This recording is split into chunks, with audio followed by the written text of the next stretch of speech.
Right. Well, it's an interesting one, isn't it? I mean, yeah, particularly the City of Culture bid. You know, I've been banging on to the City of Culture people about grassroots artists and legacy, and what we clearly have to avoid, and it's a danger, is that if we get it in the year of the City of Culture, they bring all these artists up from London. They have a big jamboree, and then afterwards, the artists in Coventry in the same kind of shit that they've always been in. And during this process of the bid, the actual provision for artists in Coventry has gone down.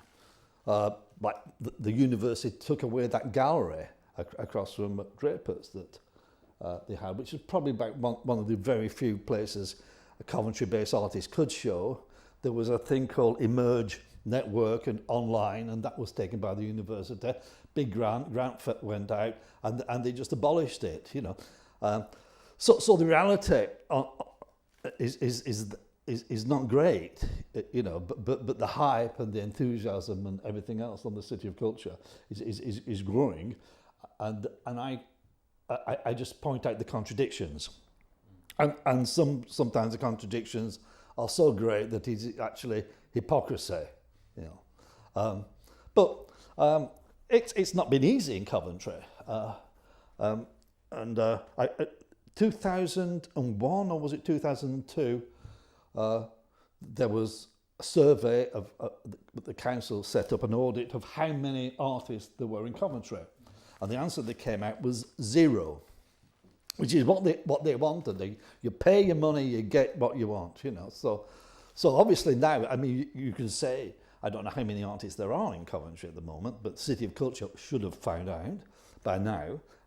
You can say that the artists in Coventry have certainly grown, from 0 to, what it is now, It's not been easy. I had a famous exhibition in the Herbert in '84 that hit the front page of the Coventry Evening Telegraph. Some Tory councillor complained about it being pornographic, and there was a homophobic rant as an editorial, which I've still got, which is absolute classic. I'm very interested. The CET building, the Coventry Evening Telegraph building, is now opened, and they have exhibitions, and it's before they make it into a hotel, it's a kind of historical kind of centre to look round, and everyone's oohing and ahhing about it, and very few people are kind of remembering what a right-wing, nasty Tory rag Coventry Evening Telegraph was, and to what extent is it a local newspaper? I mean, the guy that owned it and has the big penthouse pad owned lots of newspapers around with their kind of policy. So it's not been easy being an artist in Coventry, and now we are suddenly to believe it has all changed. Yeah, I mean, on the Basin, I mean, I'm sure other people will tell you this.